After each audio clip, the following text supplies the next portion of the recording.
Hello everyone, how are you? It's been so long since I don't make any videos.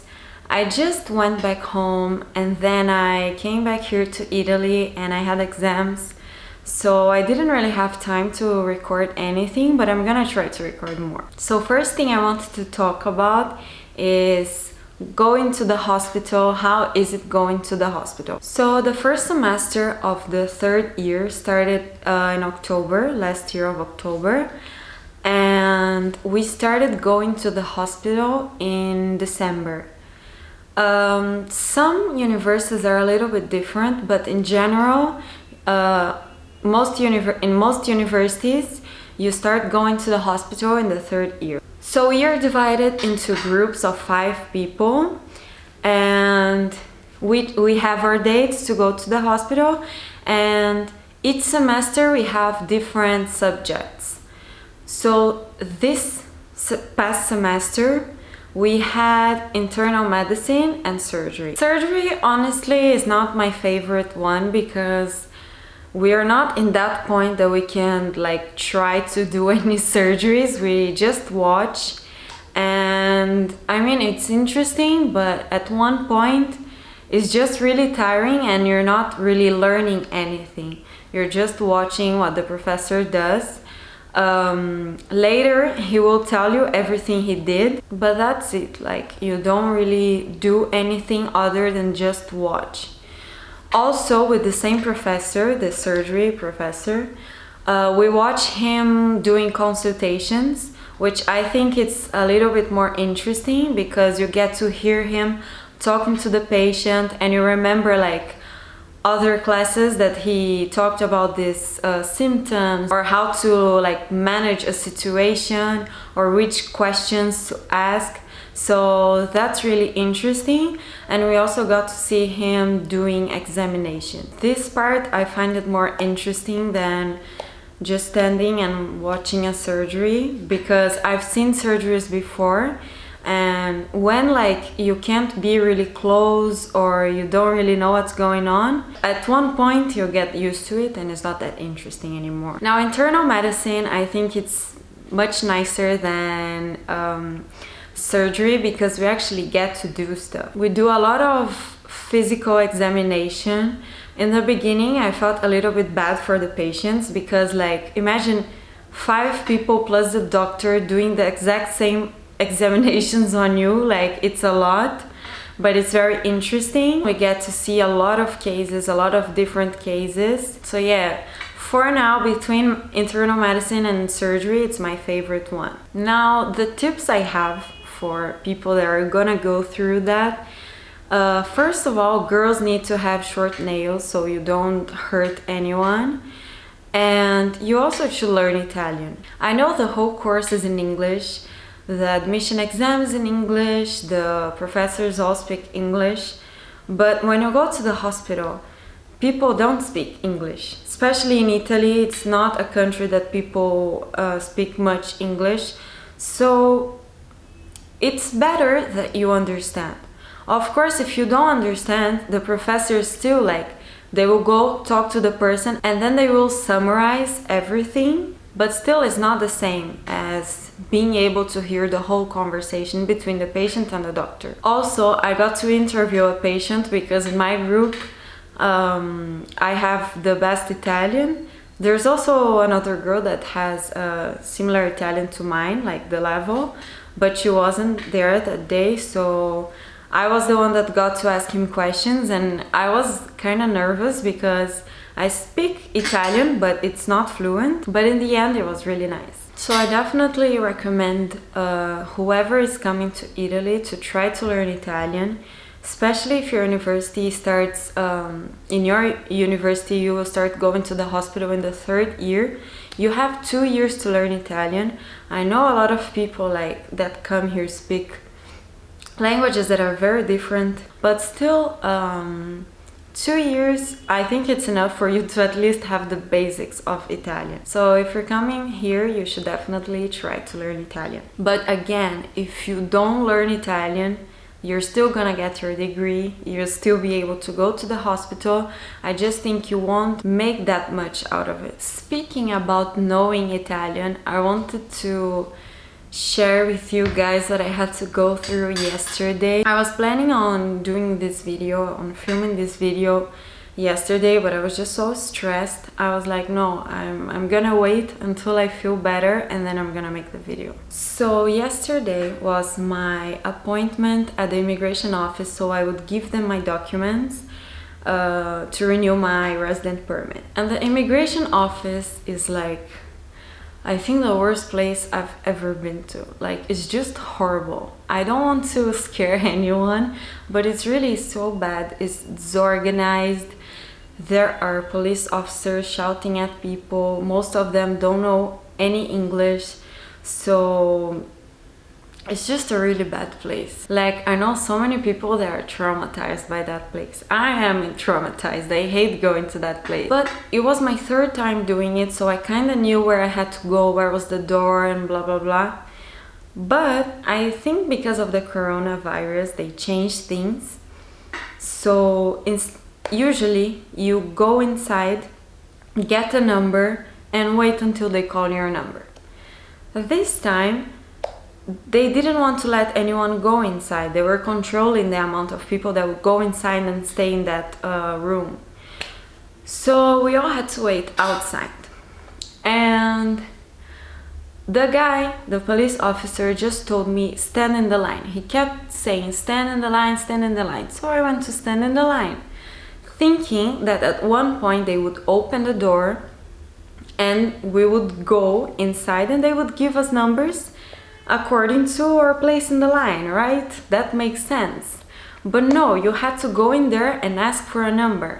And I only realized that when I met a friend of mine that came there like half an hour after me, and he had a number, and I was like, how did you get that number? And then he told me how to get it. Then I went there and the guy kept saying, go back in the line. And then he was like, we're gonna give you your numbers in the line. So I just went back to the line. And there's this police officer. He just came with a lot of papers that had the number, and he would just be asking who doesn't have a number, who doesn't have a number, and you had to be lucky to like catch his attention and get your number. So there was me and another woman. We needed our numbers, and then he was like far away from us, and then we started waving at him and saying we needed a number, and that's how he gave me my number. So my number was 129. My friend that came after me was 112. I mean, that makes sense because he took a number before me. And then we just waited. I got there at 8 and they only let me in, like they only called my number to go in the room at 1. So I stayed there for 5 hours. Standing, there was no place to sit but the sidewalk. But I thought I had to stand in the line. So in the end, we didn't have to stand in the line because they were just calling out the numbers. So I could have just sat down, could have gone to a cafe or whatever, but I didn't know because he kept telling us to go to the line. So I thought I had to stay in the line. And then only later I told my friend, like, I don't think we need to stand in the line because he's just calling out the numbers. And then he called me my number. It was 1, and I started getting really nervous because I know that at 2 is when they have the appointments for the people that already have their permissions done. So the people will go there so they can receive the resident permit card. And they called me at 1. It started getting to 1:30, and and also like they have a 1-hour break. That's why also I was like, I don't know if I'm gonna be able to do everything today. And then at one point they called everyone that was in the room. There were like around, I think, 10 people in the room. And they were like, you're gonna have to come back at another date. So they gave us, like, there is a paper that says when is your date. So they just wrote in my paper like, come back in 2 months. Not even like a day, a week, 2 months. That's when I'm gonna have to go back there. And the thing is, my resident permit is already expired because When you start applying for the renewal, that's when they'll give you a date, and usually this date is 6 months from when you started applying. That's Napoli, because Napoli is a big city, has a lot of immigrants. In smaller areas, it doesn't take that long, but in Napoli it does. And then I was just so mad because, first of all, if I knew I had to take a number, I would have gotten a number and I would have my appointment. But they don't explain, they don't like put any paper saying anything, so you really don't know. Also, they made us stand there for like 5 hours under wind and rain. It was like it kept raining and stopping. Like, that's not okay. It's not okay to make people wait for 5 hours under the rain. Like, it's like they were protecting themselves from the virus. But us, they didn't care about us. And it's very crowded, like in Napoli, it's really crowded. You need to, like, they give you time. In Napoli, okay guys, I don't know about like other cities, but in Napoli, this time doesn't matter. You need to get there at like 8. I got there at 8, but now when it's my next appointment, I'm gonna get there at 7 so I can get my number. Because in the end, like, it's about your number. They don't really check what is the time, they only check the date. If your date is right, fine, but the time, it really doesn't matter. So yeah, I got really stressed yesterday because they made me stand there for 5 hours and then tell me to come back in 2 months. There was even like this woman, I felt so sorry for her because like she had a problem and like she went there the day before in the morning and then she asked whatever it is that she had to ask, and then they told her come back in the afternoon. And then she came back in the afternoon, and then they told her, come back tomorrow morning. And tomorrow morning was yesterday when I saw her. And like, she kept asking them, and like, one said like, oh, go ask that guy. And then she went to the guy, and the guy was like, no, go ask him. And she was like, but I asked him, he asked me to ask you. And like, I saw her at one point, and I swear she was about to cry. And I was like, I understood her, because like, it's a really important document. Like, if you don't have it, you're illegal in Italy, so you must have it. You have to go through all of that to have it. And yeah, I felt so sorry for her, but then later she got to talk to someone, she got in and she got what she wanted, and I saw when she left she was so happy, and you know, I felt happy for her because I actually got worried about her. And last thing I wanted to say is about the coronavirus. Like, Italy is one of the most affected countries, but things are fine here. I'm in Napoli, I'm not in Milan or any of the areas that are more affected, but for now I have 3 cases in this region, but I don't know, everything's fine. When I went to the supermarket like 3 days ago, I did notice that people were buying more like pasta, milk and eggs. They weren't done, but like there was just a little bit, and usually there's a lot. But I think that's it. Like, for now Napoli is fine.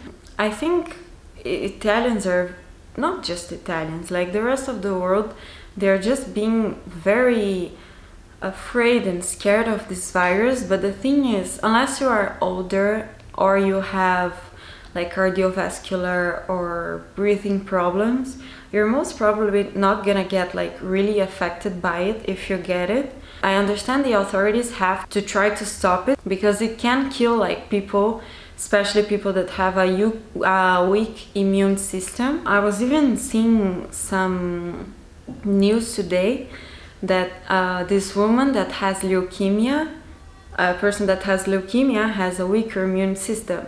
So she was asking people like to stop buying the face masks because they can't find it anymore, and they are the people that have higher chances of getting badly affected by the virus. But yeah, things are fine. The only thing I noticed besides the supermarket that I told you is that in pharmacies there are no face masks and no hand sanitizers. Those are, I think they're almost impossible to find right now.